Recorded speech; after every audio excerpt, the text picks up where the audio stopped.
The Strongest Swordsman's missing 60 years. The Strongest Swordsman and Demon Slayer is said to be a member of the older version of the Demon Slayer Corps, Yoriichi Tsugikuni. In the Sengoku era, Yoriichi was forced to leave the organization when he let the first demon, Muzan, get away after being so close to defeating him. He lived to the ripe old age of 80. However, nothing was said about the 60 years between him leaving the demon hunting organization and his appearance in front of Kokushibo. Today, we'll be figuring out what Yoriichi was doing during those 60 years. Did Yoriichi secretly continue hunting demons, or was there something else? We'll also be taking a look at Yoriichi's relationships with Muzan and Tanjiro's ancestors, Sumiyoshi. So, stay tuned till the end. Let's get right into it. Who was Yoriichi Tsugikuni? First off, let's see what kind of person the Strongest Swordsman, Yoriichi Tsugikuni, was. Yoriichi Tsugikuni was born as a younger twin during the Sengoku era. Yoriichi was born with a mark that increased his physical ability by tenfold, and he was able to see the transparent world on a daily basis. However, because he didn't want to cause his twin brother any trouble, because of this natural ability, he left his house the night his mother died. He met Uta during his run, eventually marrying her, and started a happy life. But it all came crashing down when Uta and their unborn child got killed by a demon. After that incident, Yoriichi joined a demon hunting organization. Yoriichi's skills were far better than the rest of the organization, to the point where he created the first breathing style and taught it to the rest of the members. One day, Yoriichi battled Muzan. Yoriichi could sense Muzan's strength, but Yoriichi managed to slice Muzan's neck and arms without a scratch. He managed to corner Muzan, but Muzan self-exploded to divide himself into pieces, effectively getting away as a result. Yoriichi let a once-in-a-lifetime opportunity slip through his fingers to take responsibility for that slip-up, as well as the responsibility of his twin brother, who was also part of the organization. Turning into a demon, Yoriichi was expelled. From there, only two of Yoriichi's events were made clear in the series. The first was his visitation to Tanjiro's ancestor, Sumiyoshi Kamado, and his family. The second was his battle against Kokushibo at the age of 80. Kokushibo is Yoriichi's twin that turned into a demon, and though Yoriichi, who was stronger than his brother from when they were young, successfully cornered Kokushibo, his life ended before he could make his final swing. There's no doubt Yoriichi's unchanging strength, despite his age, shocked Kokushibo. It was never made clear what Yoriichi was doing during his missing years, but there's no doubt he never skipped his daily training. It doesn't matter how natural your strength is. If you don't train, you'll eventually lose your ability to move. Yoriichi might have predicted that he would cross paths with his demon brother again someday. Why did he visit the Kamado family? The house Sumiyoshi Kamado and his family lived in was the same house that Yoriichi and his wife, Uta, used to live in. After Yoriichi left the house to join the demon hunting organization, Sumiyoshi moved in.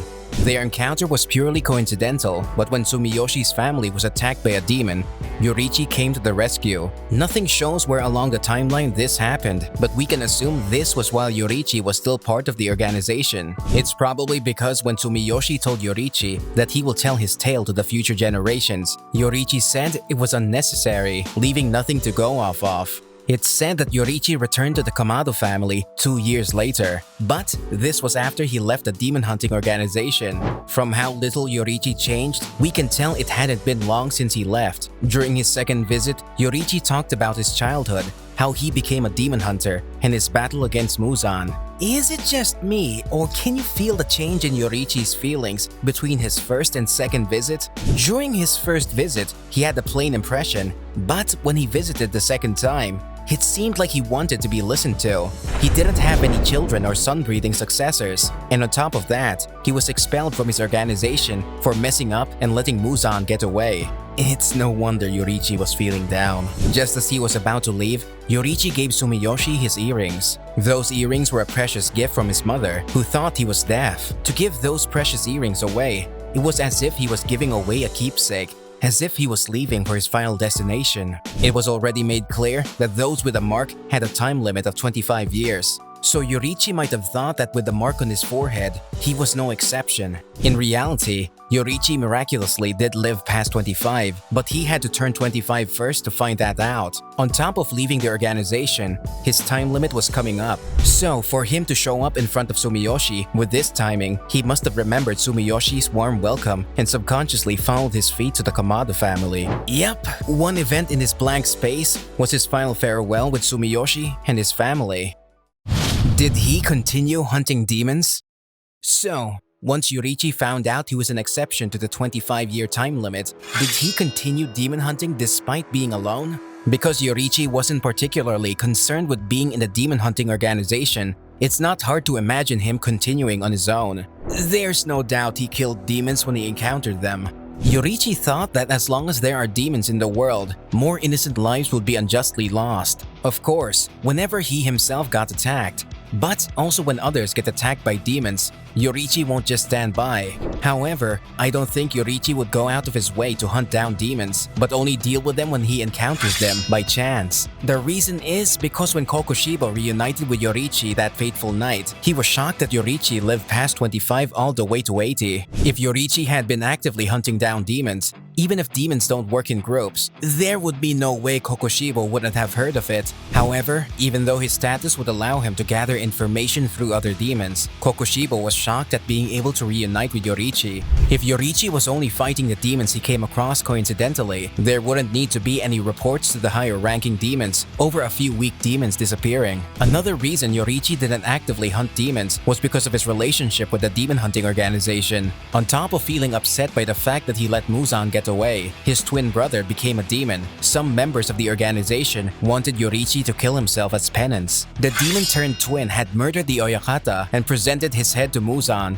After this incident, Yoriichi couldn't face the new leader or the organization. Yoriichi probably wanted to avoid interacting with the organization as much as possible. Of course, there were a few members who secretly stayed in touch. However, the fact that they had to do it in secret showed Yoriichi wanting to or being forced to keep his distance. On top of all that, all the strongest members in Yoriichi's generation passed away by the age of 25, so it must have made it even harder for him to stay close with the organization. There's also the possibility that during Yoriichi's missing 60 years, he taught children who are aspiring to be demon hunters how to fight and use the breathing styles. Of course, not forcefully, but only if the children really wanted it. Yoriichi didn't seem like the type who want to leave a successor, so he would probably send the children to the organization after teaching them a decent bit. However, if he wasn't close with the organization anymore, recommendations would be a bit difficult, so it might have just been a bit of advice, like knock on the Rengoku's family front gate. Even though Yoriichi was a user of the first breathing style, sun breathing, and did great things for the demon hunting organization, it's sad that he had to be pushed away. Did Muzan know about Yoriichi? Now, we're left with the question of whether Muzan knew of Yoriichi's actions after he left his organization. Muzan showed some cowardly signs that are very unlike a final boss. He prevented demons from forming groups, cursed demons so that they couldn't spill any information about him, and even ran during his final battle. There's no way that Muzan wouldn't be bothered by what Yoriichi, the person who nearly killed him, was doing. He was probably the last person Muzan wanted to meet. Muzan would obviously want to avoid accidentally meeting Yoriichi while disguised as a human. Even if he didn't actively monitor him, he would still want to know where Yoriichi was and know that he survived past 25. Muzan even wiped out every sun-breathing user with Kokushibo after Yoriichi's death. If Muzan thought that Yoriichi had died because of the mark at 25, he would have began the targeted murders much sooner. The reason he didn't do so has to be because he knew Yoriichi was still alive. Kokushibo was shocked that he reunited with his 80-year-old twin simply because Muzan didn't tell him anything. As long as Muzan was fine, it didn't matter what relationship Kokushibo had with Yoriichi. That's just how Muzan is. However, there's also the possibility that because Muzan was dealt so much damage during his fight with Yoriichi, he was inactive for 60 years. The damage Yoriichi dealt stuck around for hundreds of years, and even Tamayo was able to get out of his grasp, even for a moment, so it must have been bad. However, by the time 80-year-old Yoriichi fought Kokushibo, he was already the upper rank one, which meant Muzan knew what the demons were doing. Therefore, he had already fully recovered. Muzan didn't seem to know about Yoriichi's interaction with Tsumiyoshi and his family, so it would seem like even if he needed time to recover, it was only for a few years. If Muzan had recovered so quickly, then there's no doubt he knew about most of Yoriichi's actions. Was Yoriichi out on a wandering journey? Yoriichi visited Tsumiyoshi and his family, stayed for a few days, then set out on a journey. He would want to go back to the house with all his memories with Uta, but that's not going to happen with the Kamado family living there. Unable to go back to his birthplace or the house with all his memories, where else could Yoriichi go? I think he went on a destinationless journey. Even if he doesn't have a set place in mind, he has to have a purpose. Yoriichi's goal had to be to find his twin, Michikatsu Tsugikuni, in other words, the demon Kokushibo.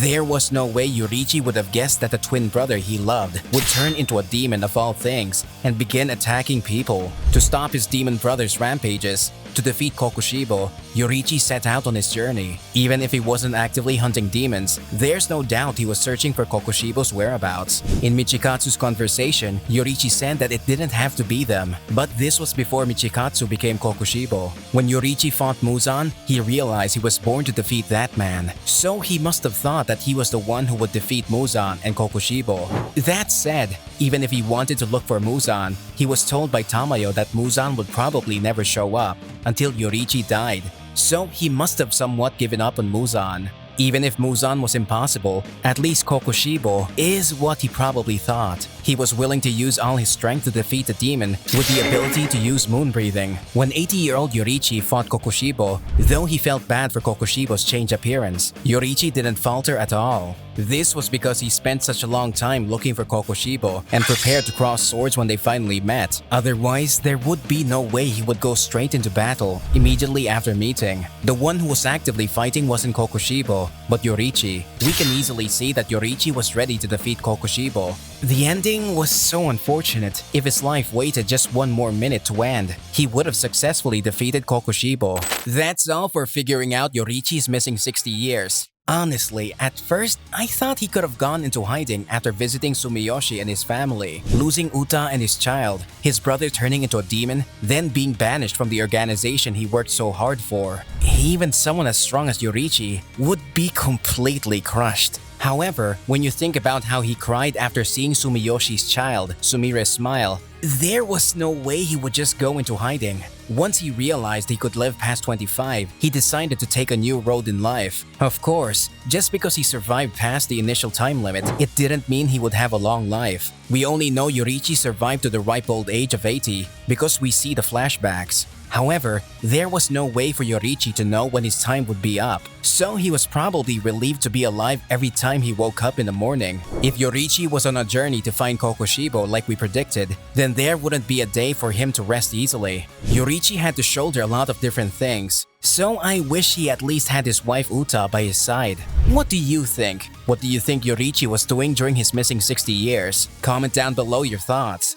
Thank you for watching. We have more amazing videos coming up, so subscribe to stay tuned. We'll see you next time.